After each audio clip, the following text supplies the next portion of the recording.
Okay, welcome everybody. It's nice to have you here. And today I'd like to share with you um, this very important topic that I've talked about before, but it's well worth covering again because it's so important. And it's for many people, it's a significant missing piece in why they're not getting the real results and the satisfaction that they're looking for in life. So what that is it's about taking full responsibility for your life. When you take full responsibility for your life, then you unleash your powers and you can achieve what you set out to achieve with success, with satisfaction, and you will be ultimately rewarded with happiness, contentment, peace, harmony, joy, and all of those things. Fundamentally, what this will allow you to do is to actually know yourself. And of course, if you've been here before, you know that the overarching intention of these meetings is to support you in self-realization. And I define that as knowing yourself, knowing your powers, and knowing your relationship with reality. So if you don't take full responsibility for your life, then you really cannot achieve those aims. And if you don't do that, then you're going to have a very difficult time in your life. You're really not going to set out what you've come here to achieve. So no matter how hard you try, if you're not taking full responsibility, then you're going to actually always be working against inner resistance. You're going to be working both inner and outer resistance. But when you are willing and you actually step up and take full responsibility for your life, for your experience, this is very deeply rewarding and satisfying. Now, I know for many people that probably initially will rub them the wrong way. They'll think, what do you mean take responsibility for my life? Like that will actually seem like a negative thing for some people. Now, for those of you that doesn't seem negative to, then you might scratch your heads and say, how could that seem negative to anybody? But just think about it. You know, for many people, the idea of taking responsibility seems like, oh, that means then that's going to be difficult. That's going to be miserable. That just means I have to discipline myself. That means that I have to start to use my willpower in order to be a good person, in order to do the right thing. But that's not what this is about. This is actually about the benefit of taking responsibility for your experience in your life is that you actually start to look at where you have power. Because if you are looking anywhere else, if you're blaming anything or anyone else for anything in your life, then you're giving away your power. So taking responsibility for your life is about taking back your power. Okay, because fundamentally you are a profoundly creative being. You are always creating every last little detail of your experience. It's just that most of that is happening unconsciously. And if you're not satisfied with those results, then the good news is that when you take responsibility, you have the ability to reclaim that power and to change the results in your life so that you can be happy with the results. That's totally available to you because, again, you are always creating your experience. There is no aspect of your experience that you are not creating. So let that sink in for a moment because many of these words, they can just kind of go in one ear and out the other ear. And then it doesn't really do much to change anything for you. But my intention here is that this can be transformative. Okay, so if you just come here and you just think, oh, I'll just be entertained, then that's all you get is entertainment. But if you come here and you really receive and allow the transformation to take place, then you will experience transformation. It will be positive transformation. Of course, the downside of that, if you consider it a downside, which is not at all, but the flip side of that is then you actually have to take responsibility because when you actually receive the knowledge, then you can't just go around ignorant anymore. Then you actually have to start seeing what's going on. And that means that you have to take responsibility. And again, that's entirely positive. There's nothing negative about that at all, because when you're not taking responsibility and you're giving away your power, then you're dissatisfied, you're frustrated, you're unhappy, and you don't seem to think, there doesn't seem to be anything that you can do about it. So the tendency in the world at present for most people is to just commiserate, right? They gather around with other people and they complain. And they say, oh, you know, it's these people, it's those people, it's this organization, it's that organization. It's just the way things are. It's the government, it's the corporations, it's the technology, it's the whatever. It's always something or somebody else that's causing the problems.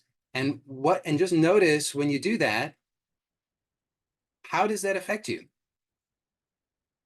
Do you feel better or worse after doing that? Now, some people initially will say, well, I kind of feel better. In a very perverted way, momentarily, it can seem to offload something. Like you've built up this pressure and you can temporarily offload it.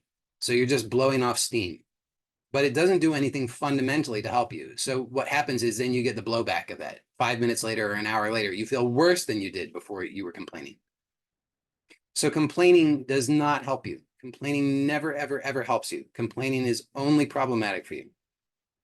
So uh, taking responsibility means that you actually start to fundamentally change the way that you are looking at yourself and looking at the world. Instead of looking for who to blame or what to blame for your problems, instead of just settling for calling the problem by a label, instead of just saying, oh, it's the healthcare system, or it's taxes, or it's the environment, or it's other people, or it's this condition that I have, this diagnosis that I have, or it's whatever label you've applied to it. Instead of doing that, taking responsibility means that you actually start to look and see, what is this actually that I'm experiencing? Because I promise you, you've never in your life experienced any of those things. It's impossible to experience any of those things. You cannot experience a government. You cannot experience other people. You cannot experience money. You cannot experience any of those things. It's impossible. What you can experience, and for if you have not seen this, then this will be a revelation to you. This will be enormously transformative. So again, I encourage you to actually take a look and right now, let this in and take a look and see what's being pointed to. Because this is not just entertainment. This is here because it can be life-changing. So notice that, I'll repeat it. You've never experienced any of those things. You've never experienced a condition. You've never experienced a disease. You've never experienced other people. You've never experienced, in fact, you've never even experienced anger. You've never even experienced love. And you might think that's crazy. But if you start to take a look, you'll notice that maybe this should be provocative, right? I'm intentionally being provocative here because I want you to start to look. I'm challenging your beliefs so that you actually look for yourself. So if you just settle at oh, I don't agree with Joey. Joey's wrong on that. What does he mean? Nobody's ever experienced love. That's bullshit. Then you miss out on what's available, which is that you actually could take a look and find out for yourself directly right now, what is it you actually experience? Because this is about taking responsibility. If you just settle for what I believe and what somebody else believes, and we're just going to butt heads, Joey says nobody's experienced love, but I know I've experienced love, and therefore he's wrong. Then what good comes from that? No transformation. You're just stuck in the same old patterns, the same old identity, same old, same old. Nothing's changed. So instead, what you could do is you could allow in this invitation to actually look and find out, what is it you experience? Because again, I promise you, this can be life-changing, just to actually take a look and see, what is it I actually experience? Because this is what you can take responsibility for. You can actually take responsibility for what you experience. Okay, so if that's not clear to you, we got more time. We'll explore it more. But by the end of this exploration today, my intention, my aim for you is that you will have clarity about what it actually means to take responsibility for your own experience, why that is very desirable, and you'll be incredibly enthusiastic about doing it.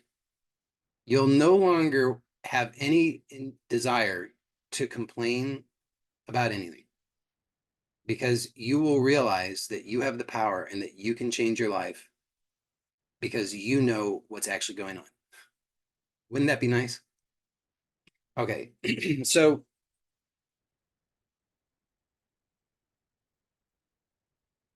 so I've noticed people have had some positive feedback because they've been having some. I think this has been very helpful when I've offered some guided experiences. So I'd like to offer a few of those today, and we'll start out with a very fundamental one, similar to those that we've done. in the past.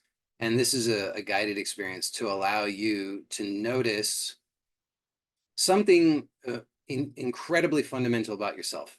Okay, so most of the time we are identified, and we don't even know we're doing it, but we're identified as some part of ourselves, some fragment, some aspect of ourselves. And that part that we're identified with can shift. So we might identify with one part in one moment, and another moment we're identified with a different part. And we don't even usually notice that that's going on. We don't notice that that shift is going on. So we just think it's the same I all the time. We just think, who's doing this? I am. Who's aware? I am. But what we haven't noticed, most of us, most of the time, is that there's something far more fundamental than the I that we're identified with.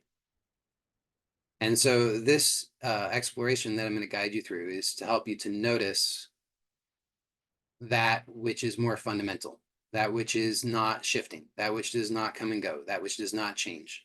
Okay, so for this, there are no real preconditions, but as usual, I will suggest a few things that can be helpful. So so being as reasonably comfortable as possible is helpful. It's not required, but it's helpful. So if you notice that you're particularly uncomfortable and there's something that you can do to help yourself be more comfortable reasonably, then allow yourself to be more comfortable. For example, if you're sitting in some awkward and uncomfortable posture, then help yourself out, feel more comfortable in the way that you're sitting. And if sitting is uncomfortable for you, just sort of in a fundamental way, then maybe you would find reclining more comfortable, or maybe lying down. Just don't put yourself in a position where you're likely to fall asleep. That's all. Unless that's what you really need, in which case, have at it. Now, again, not required, but if it is comfortable for you, then I do invite you to close your eyes. And I'm going to close my eyes because it's just a little bit easier to tune in and be able to guide the experience if I have my eyes closed. And the invitation to close the eyes, I just want to be clear about why that is. It's just to reduce the amount of visual stimulation, so the amount of noise going on. And that will allow your attention to rest a little bit more internally, just a little bit less distraction. So again, only if it's comfortable. If it's not comfortable, you can keep the eyes open. Obviously, if you're driving, then you should keep your eyes open. I should have mentioned that beforehand, but I assume you know as much. So now you can just notice that there's content happening. So what is that content? The content would be things like thought and sensation and sound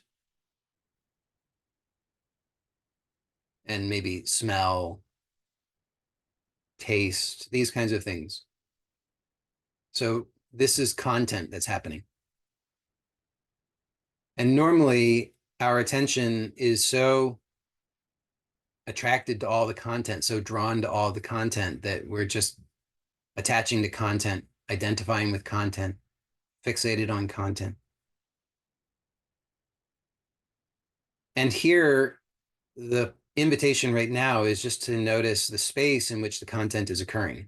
So we're not trying to get rid of content. We're not trying to silence the mind. We're not trying to get rid of sensation.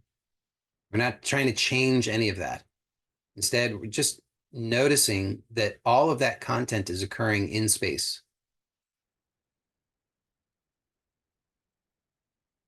So you just notice that the sound is occurring in space. Thoughts are occurring in space. Any remaining visual sense is occurring in space because there will be inner imagery. Any taste is happening in space.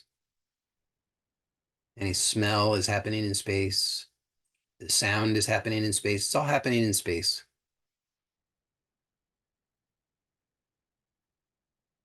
And you don't even have to release any identification. So there may still be a remaining identification with some subtle object.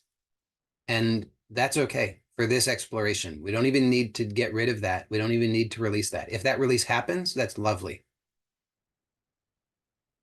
And that's definitely an exploration that's worth having at some point, and maybe we'll do that later. But for now, you don't even need to do that.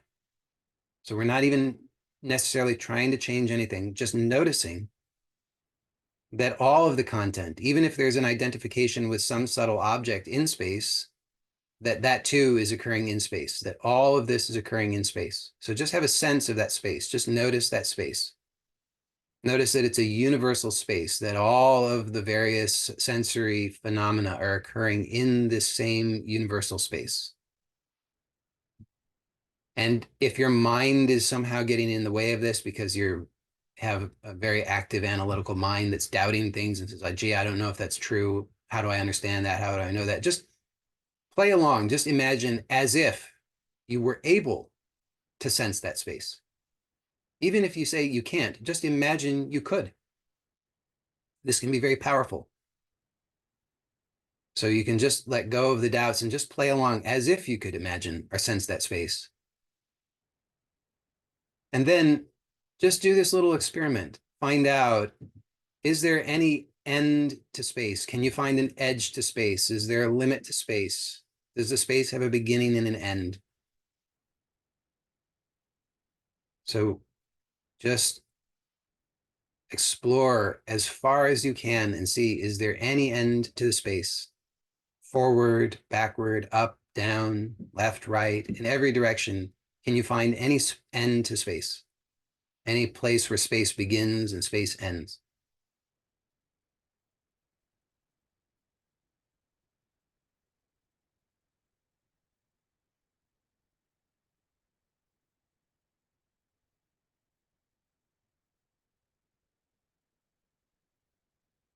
Okay, actually, I said that maybe we would do this exploration later, but why don't we do it now? So it will be an interesting exploration.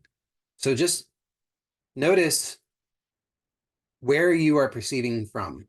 So there's some location from which you are perceiving. And you might say, well, it's obvious that's here, but just play along as if you could do this.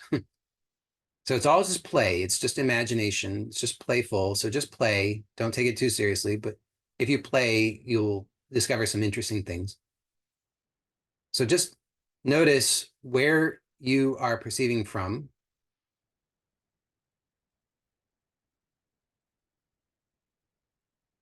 And then notice the qualities of like the shape. So the location, the shape, and the qualities of that point from which you are perceiving. And again, your mind, even if your mind says, that's nonsense, how could that be? Just play along, just as if. Doesn't matter even if you just make it up entirely, just play along, imagine.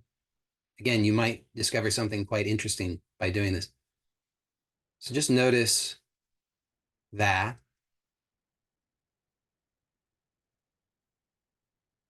And then just invite the possibility that that point or that sense of self itself could soften, open,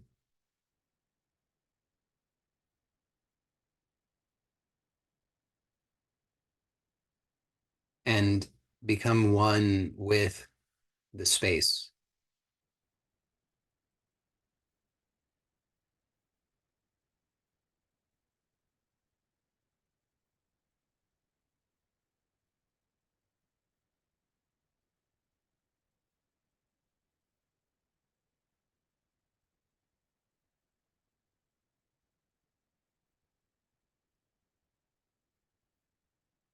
So this might be, for many of you, this will be uh, a very interesting, useful exploration. You may or may not be able to grasp it with your intellectual mind, but something is revealed to you in this, something very fundamental. And I'll just suggest to you that perhaps what you can notice in this is that you actually are that space. that they're just habits of identifying as something, some content in space, but that you are at the most fundamental level, you are that space itself that has no beginning and no end.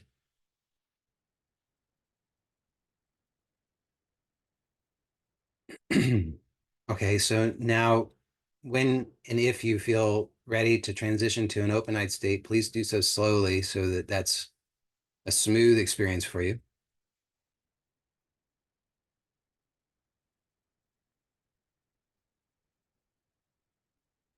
Now, it's possible that for some of you, that will have been a very profound experience. And for some of you, it will have been a less profound experience. And for some of you, you'll say, what experience? Nothing happened. And that's fine.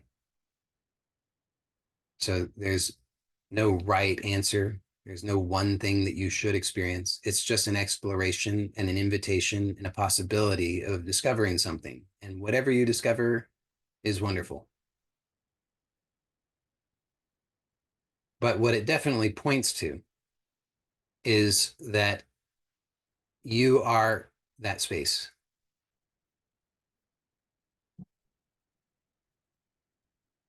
That does not, there's no beginning and no end to it. Now, a lot of people think that having this experience of themselves as space is the thing that should solve all their problems. And that's a nice idea. And if it works for you, then that's great. In which case, I'm very happy for you. Uh, Practically speaking, for most of us, that's just the beginning. Okay. Because then we've still got all this content and these habits of identification. And this is where taking responsibility comes into play. So if you were able to just remain always in that state of awareness of yourself as that space, then would it be possible to have any problems?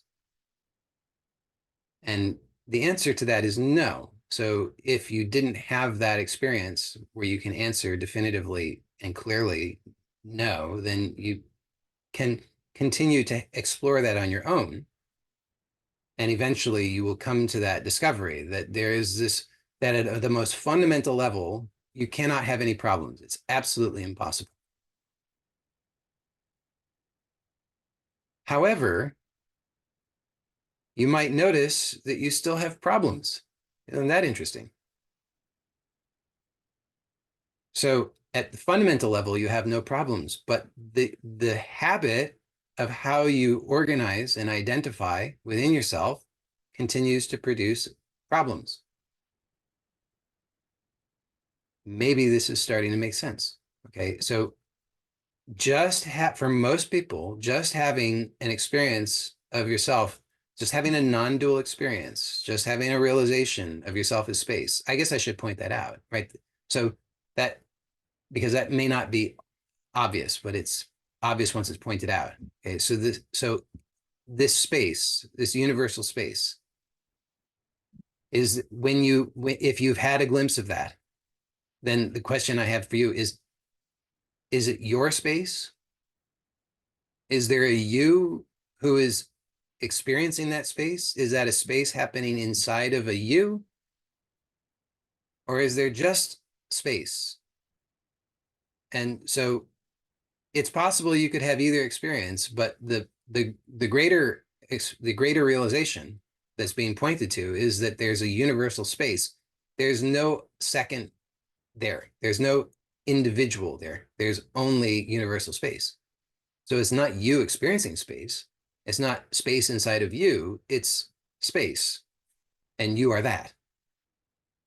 So understand then that is a non-dual realization because there's no other there. There's only universal space. There's no one having the experience of universal space. There's only universal space. So that is a non-dual realization. And again, A lot of times people think that having that experience should solve all their problems, but it usually does not work that way because it works so long as the identification is not there, right? So in that moment, when the identity is released, when there is no identity and there's only this realization of universal space, there is no problem. But as soon as there's again an identification with some content, with some perspective, some point of view, then the problems again resurface because there are limitations inherent in any identification because you're going from the universal, which is complete, to that which is fragmented, that which is partial. And so then there will be a tendency toward perceiving problems. So we tend to continue to have these problems. Now, this is why a lot of the time people think, okay, well, now I know what the answer is. The answer is I just need to sever all of the tendencies to identify. That will solve the problem. Well, good luck with that. That does not tend to work very well for most people. So I don't advocate for that because, as I often say, and I'm going to point it out again today, that would be a path of a renunciate. You are not a renunciate, at least not at this point in your life. I can know that about you because you have internet access. Renunciates do not have internet access. It does not work. So if you have doubts about that, please understand. That's by definition, you're not a renunciate because you have internet access. So knowing that, then just trying to sever all tendencies to identify will not work very well for you because that will just end up being painful. Instead, what you can do is you can take responsibility for organizing yourself internally. So that's what I'm wanting you to, that's what I'm inviting you to discover is that you can take responsibility for how you organize yourself. And when you do so, then what happens is that you start to experience harmony within yourself. Right now, there's a sense of disharmony because of the way things are organized. So there's conflicts that occur because of the way things are organized and because of the ignorance of how things are organized. So if you want to change that, what you do, you need to take responsibility. You need to actually start to take a look and see, okay, how is this organized? Instead of just railing against the machine and saying, oh, it's all because of this and that and the other, which does not fundamentally change anything. In fact, it just reinforces, it just strengthens the existing organization of things. Instead of doing that, what you can do is you can take responsibility, start to take a look and then see how is it that I'm organized within myself. That I can change. This is really good news. This is incredible news. That's why I'm enthusiastic about sharing this news. Is because you single-handedly have the ability to change your life. You don't have to wait for anything or anyone else. You don't have to wait for the government to change. You don't have to wait for technology to change. You don't have to wait for other people to change. You don't have to wait for conditions to change. You just have to take responsibility and produce the change by reorganizing yourself within yourself.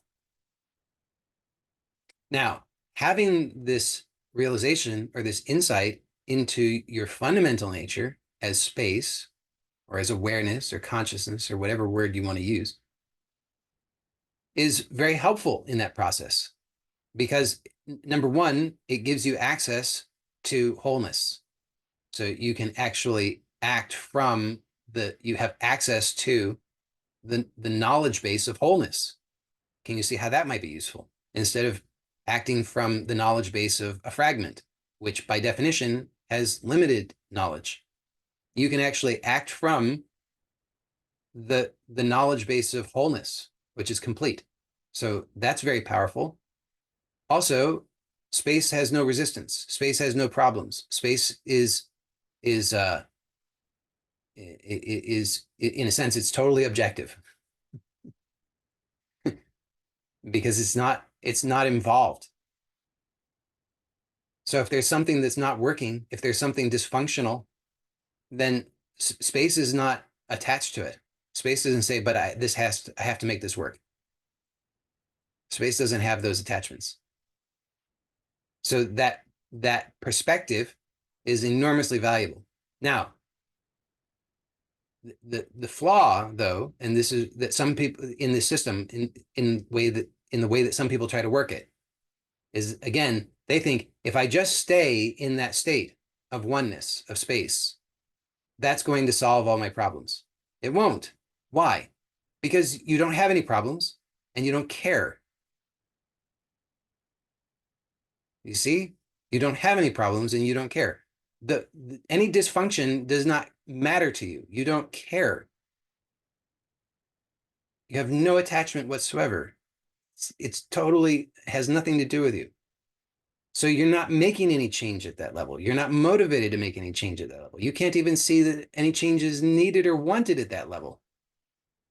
So if all you do is hang out in that state, and then you expect that that's going to produce the changes that you want in your life, you're fooling yourself. It won't work.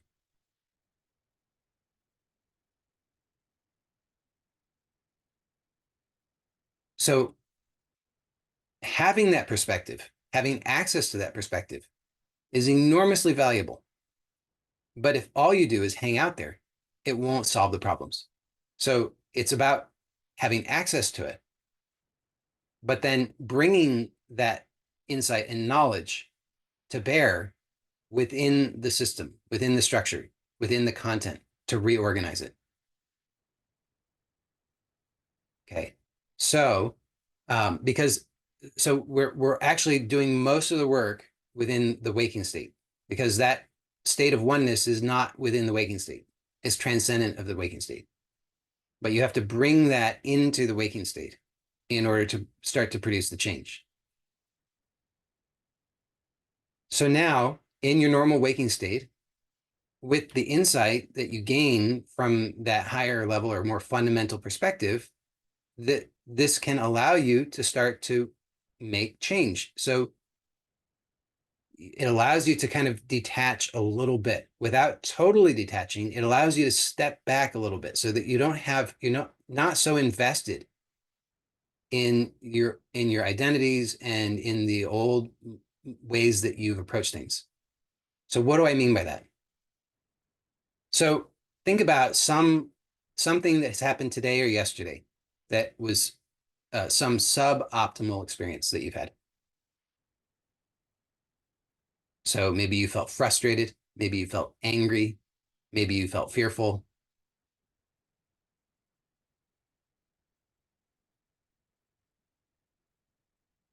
And then just take a little, so imagine that, put yourself into that state again, and then just take a little step back. So you're just slightly detached from it. Not so detached that you don't care at all, but just less attached. And start to actually take a look and see what is happening within you. What is the structure and organization of your actual experience? So at the level of thought, the habit is just to use a narrative to describe it, which is all just labels. It's just saying this and that and the other thing, and that's all. That's the description of the problem. You know, I'm angry because of that other person or because of these circumstances. End of story. Well, obviously that doesn't help you. So we're taking a little step back and then just starting to look from this slightly detached perspective and notice what is the actual content and organization of your experience. If you don't call it by those labels, if you don't, if you don't go into it in the habitual way, but if you actually start to look and see what is actually going on, what you what is possible to notice is that the experience itself consists of, and I've pointed this out many times, so this will not be a surprise. It consists of sensory data. Okay, you're seeing things, you're hearing things, you're feeling things. You might be smelling things and you might be tasting things. And we could add a category of thinking things, but actually, if you really pay attention, you'll notice that thinking is actually happening through those five senses as well, right? When you think something, you're actually just seeing something or hearing something, usually. You could also be smelling something and tasting something and feeling something. But predominantly, for most people, they're seeing something or hearing something. But if it's easier for you to also make that a distinct category, make thought a distinct category, that's fine. So we could say that you got the five senses and thought. Just notice that that's the actual content and structure of your experience. So if you have a story about it and you say, well, it's just this and it's that, and this other person did that thing, and it's because of the system and it's because of these circumstances and events, you cannot actually change that because that's all happening. That's outside of you. You don't have power. So all you're doing is complaining. You're disempowering yourself and you're reinforcing the same old, same old. But here, the invitation is take a step back and notice, take that layer of commentary and labels off of the whole thing and notice what is actually happening. It's the sensory data, and we could also say thought, and that's it. We could also add into that it's happening in time and space. And that time and space is also in you. Okay, so in this case, I'm using space to refer to three dimensions. Okay, so it has a location. Notice that when you feel something, it has a location. If that's not clear to you, just actually notice. You cannot have a feeling without it having a location. When you're hearing something, it has a location. So it doesn't matter if it's an inner sound or an outer sound, it has a location. So for example, you're presumably hearing the sound of my voice, and notice that that sound has a location. Now, at a more fundamental level, there is no location, or the location is always here. But in terms of how you organize your experience, it has a location. You perceive it, you organize it, you put it somewhere. For you, it exists in a location. So if you've got the device in front of you, then for you, the sound is in front of you, most likely. And your inner sounds are the same way. So for many people, when they think, they hear a voice. Not everybody. Some people, when they think, they just see things. And I guess it's possible, although quite rare, that some people might just smell when thinking, etc. But many people hear a voice when they're thinking. So just notice if you hear a voice when you're thinking. So try thinking something. Try thinking, my name is, and then fill in the blank with your name. And notice when you think that, do you hear a voice inside of yourself thinking that? Is there a voice that's actually saying that to you? If so, this doesn't mean you're hearing voices and you're crazy. This is very normal. This is just, I'm pointing out what the actual structure and organization of our experience is. Most people don't know this. Most people are totally oblivious to this. And that's why they can't make changes in their life. So what I'm giving you is incredibly powerful stuff. With this knowledge, when you put it into practice, you have the ability to change everything in your life. So just notice that for many people, when you think, there will be a voice, and that voice has a location. Notice where it is. There's not a right answer. There's just whatever is true for you, because it's how you organize your experience. Not everybody, this might be surprising, not everybody organizes their experience in the same way. And this should be, that fact should, if you really let that in, that should be revelatory, because that right there will tell you something that you might never have realized before, which is enormously empowering if you really understand it. Not everybody organizes their experience in the same way. So guess what? If there's somebody who is organizing their experience in a different way and they are having a better experience than you might want to know how they organize their experience. That might be useful to you. Now, that does not mean that you necessarily will have the same experience if you organize your experience in exactly the same way, because there is a subjective element. but it might be very valuable information to you because it might start to open up new possibilities for you. If you think, whenever you think, and you're thinking what you would consider to be positive thoughts, and those positive thoughts have you think with a certain, there's a certain voice that you hear, and that voice has a certain location and a certain quality to the voice. That's worth noting. And then when you think negative thoughts, where is that voice? And what are the qualities of that voice? You might be surprised to notice it's different. So when you imagine this suboptimal experience that you've had in the last 24 hours, and if you have to expand it beyond that to find some moment when you had a suboptimal experience where you felt angry, depressed, frustrated, resistant, etc. Notice, were there voices that you were hearing? What were they saying? Where were they located? What were the qualities of those voices? Do you recognize whose voice it is? Sometimes this is very surprising and illuminating. Sometimes if you really start to pay attention, you'll notice it's your mother's voice. It's your father's voice. It's a teacher's voice from when you were 5 years old. You thought it was your own, you thought it was you all along. You thought it was just the truth because you were having that experience internally. But to actually start to notice that it's just some conditioning. It's something that you learned. It's an impression that you got, that you organized in this particular way. You put it somewhere so that it's been hoodwinking you, right? If you put that voice inside your own head, then you're more likely to think it's yours. You're more likely to think it's the truth, especially if you give it in a very authoritative tone. But when you actually start to explore this a little bit, you might start to notice, oh, gee, that's my mom's voice from when I was 5 years old. You can start to experiment with reorganizing it.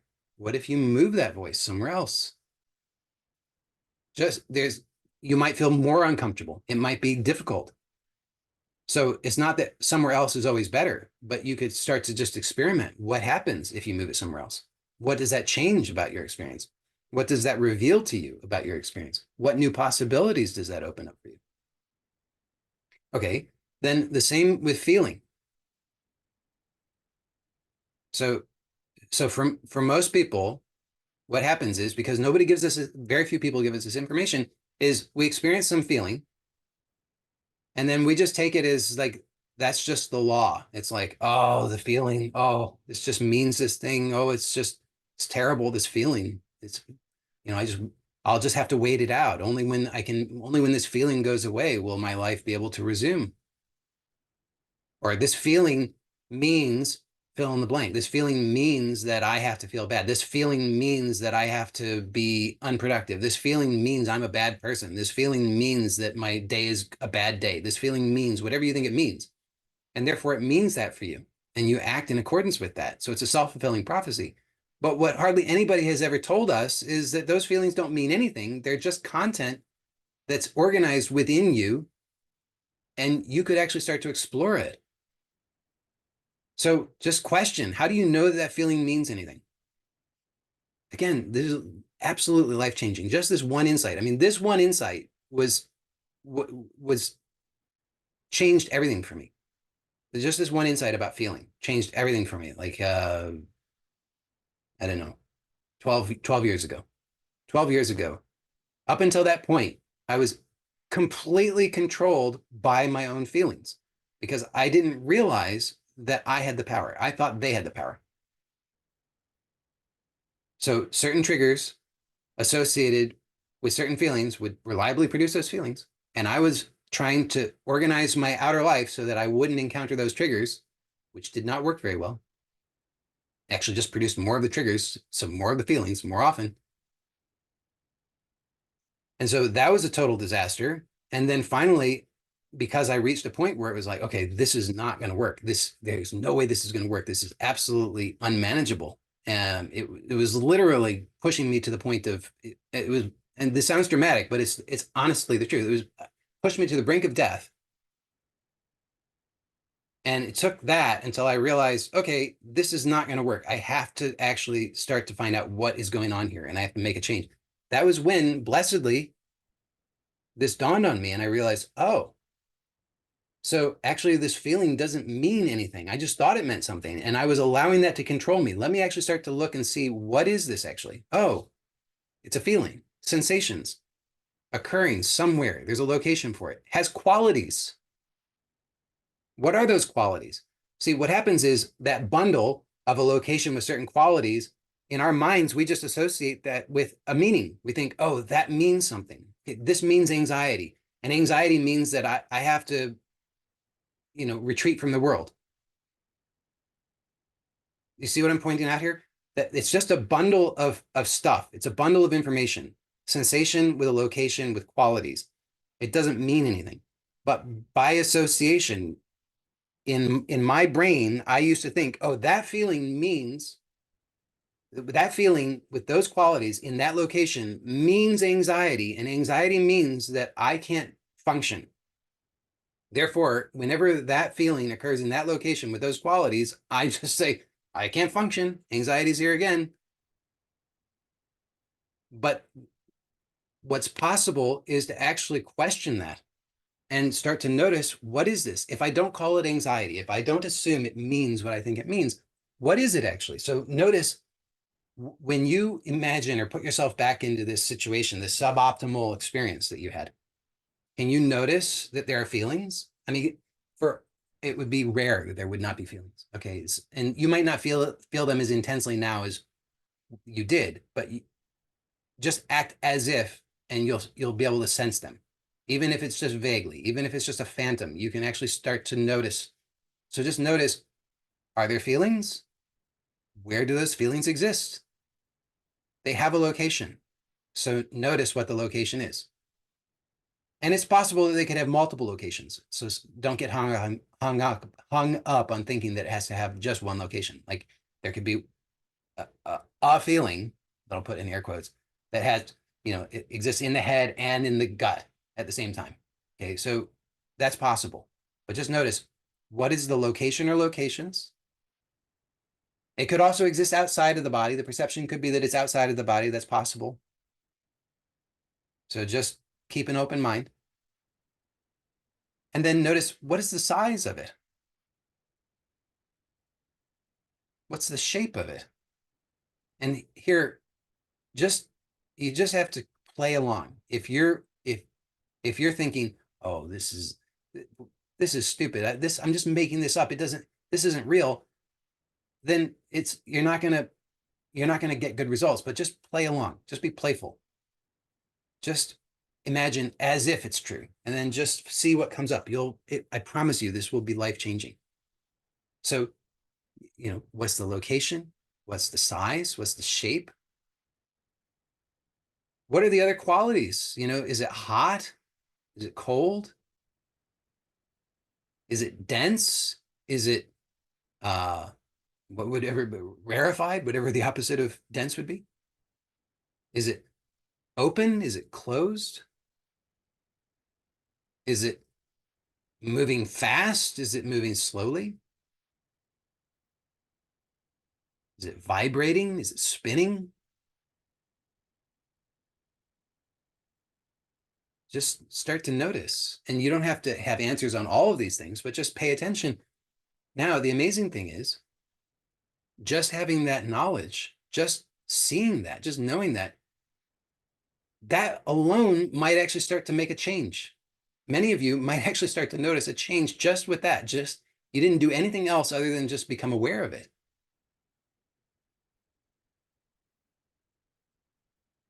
That's the power, is when you actually start to notice what is actually happening instead of just getting all caught up in your head at the level of analysis and labels and story. You actually reclaim your power. And then you're free to play. Okay. Then you have a lot more options. So I'm not going to give you the one right answer, because I don't think there is a one right answer other than just having the awareness and noticing what's actually going on, noticing how you organize your actual experience. but then you have the ability to start to experiment and explore and play with it. So if you don't like it, guess what?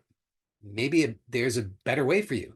Like I found that uh, I I tended to produce a lot of contracted sensations inside my body, and I did not like that, and that was really problematic. And then I realized, well, gee, maybe if I allowed them to soften, that might be better. And lo and behold, it was. Now, that exploration reveals other things because it wasn't like I was just creating those contracted sensations just for shits and giggles. I was doing that for a reason because I felt like the belief was I'm not safe. I need to protect myself. So starting to explore softening those revealed that, oh, there's an uneasiness here. There's a vulnerability. So that also has to be explored and softened and opened up and should be done gently, not with aggression, because aggression, just for your information, does not tend to work very well. So I really don't recommend an aggressive approach. Most of these most of this conditioning we developed because of aggression. It was a response to aggression. So learning how to be non-aggressive tends to be very helpful. So this is not like a, you know, do it and do it once, set it and done kind of thing. It's not like that. You have to, it's a process that you have to engage in. It's about self-knowledge. So if you're looking to just do something once and then have everything fixed, whatever that means, this is not for you. I guess I should have given you that information up front. Sorry, I forgot to tell you that up front. But I guess really it's best that I didn't give you that up front because then some of you would have missed out on this valuable information. Because the truth is, as far as I know, this is the only way. The other stuff doesn't work because the other stuff is just dancing around it. But fundamentally, nothing changes because you don't gain the actual self-knowledge. So that's mainly what I wanted to share with you today. I again, like I said, if all you do is just if you just view this as entertainment, then it won't do anything for you. If you take this to heart sincerely and you start to apply it in your life, then I guarantee this will change your life. There's no way it can't because it's about knowing yourself. I mean, that's why I can say with perfect confidence that this can change your life because it just has to. There's no other way around it. Uh, because when you understand what's actually going on, by definition, that changes things, and that's what's being pointed to here is so you can actually start to understand what's going on. So, my hope for you is that this exploration has revealed to you in your direct experience exactly what the problem has been all along and exactly what the remedy for that is. Now, I understand that there's, of course, more support can be very helpful in this process. I'm not suggesting that it's like, okay, and good luck, and you're all done. It's not like that. I understand that there's in this process a lot of ongoing support is very, very helpful because we tend to fall back into our old ways. We tend to forget, fall back into those old habits of disempowerment and complaining and all of the rest of that stuff. And we just totally forget. We forget that, oh, there is an answer. Um, so so that's true. So I do encourage, especially if you have found this helpful, I do encourage you to come back because repeated exposure is enormously helpful. But again, this is the fundamental knowledge. With this, you can change your life in ways that are will blow your mind. I mean, things that you just had no idea were possible. But start with just the basics, right? I mean, just start with like improving your health and your relationships and your finances and things like that, because you can absolutely do that with this information. I hope that is clear to you how that works. Because if if every time you if you just I'll say this before we wrap up.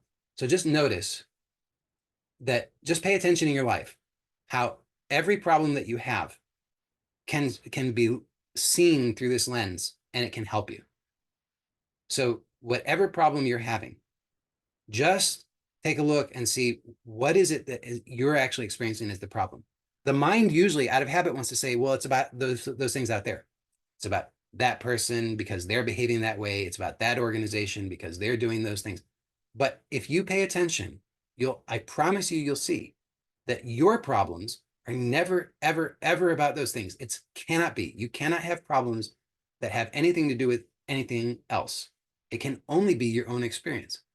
If that's not clear to you, really take a look and just explore that and see, because that's super powerful when you realize that it's all always your own experience, and that gives you total power to make the change.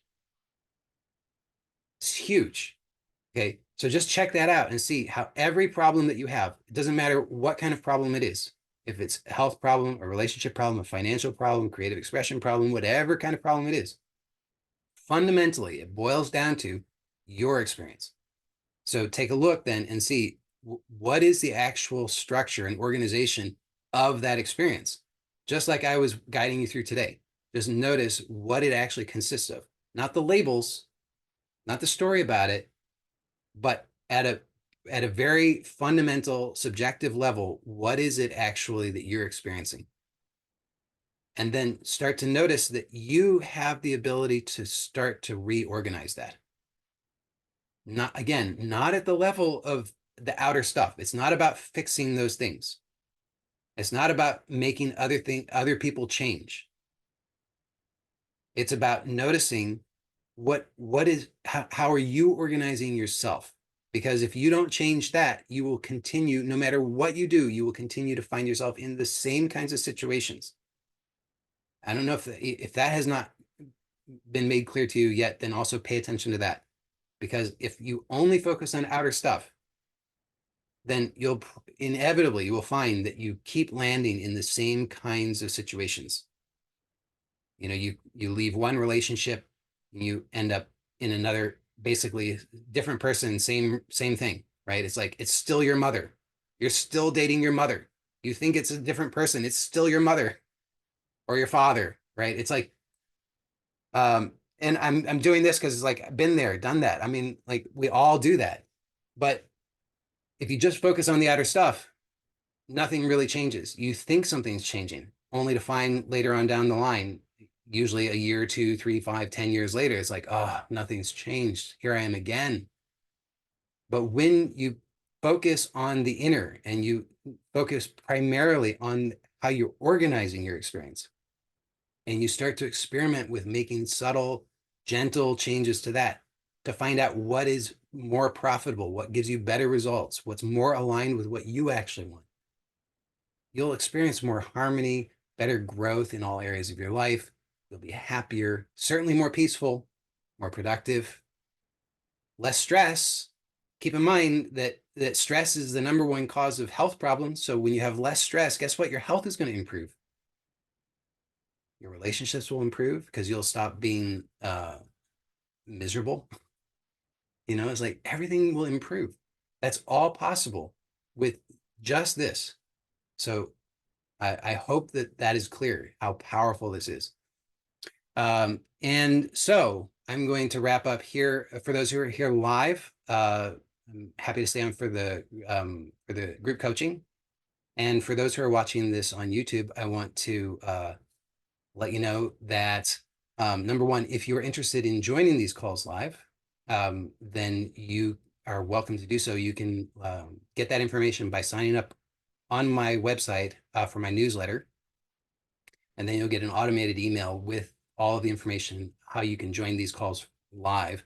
And when you do join live, of course, then you have access to the group coaching, which is very valuable. So if you have questions that you want to have answered, we have an opportunity to do that. And if you want to actually have some be coached through some process, we can do that here too.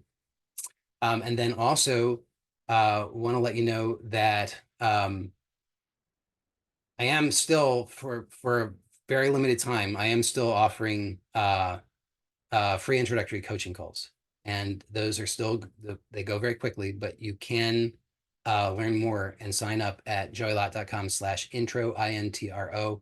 And I'm saying that's for a limited time because I haven't exactly formulated what that's going to look like, but I am going to switch to some other model for that I believe will be more valuable for people. What I'm doing presently is enormously valuable, and I want to do something that will be even more valuable. So that's in the works. But in the meantime, those free introductory coaching calls are still available. First come, first serve. And just I have to say it because otherwise people don't read what I've written about this. So just please understand that my calendar only shows availability for 2 weeks at a time. So if you go and you see my calendar and it shows no availability ever, that doesn't mean there will never be availability. It just means that the next 2 weeks are booked solid. If you come back on the next weekday, new availability may show up. I mean, it will show up for somebody, but if that's already been taken, you won't see it. But if you keep checking back on weekdays, you may eventually find a spot.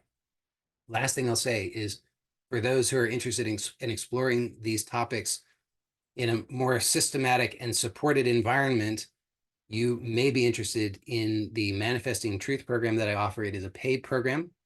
It's 9 weeks of weekly lessons that coach you and guide you through how to systematically organize your life in a very simple and sustainable way that will give you amazing results and transformations. And included in that is 9 weeks of additional group coaching sessions. So if you're interested in that, you can learn more at joeylott.com/manifesting truth. And all those links will be in the description below on YouTube. So that's it for now. For those, again, for those who are alive, stay on for group coaching, and blessings to you all. Bye for now.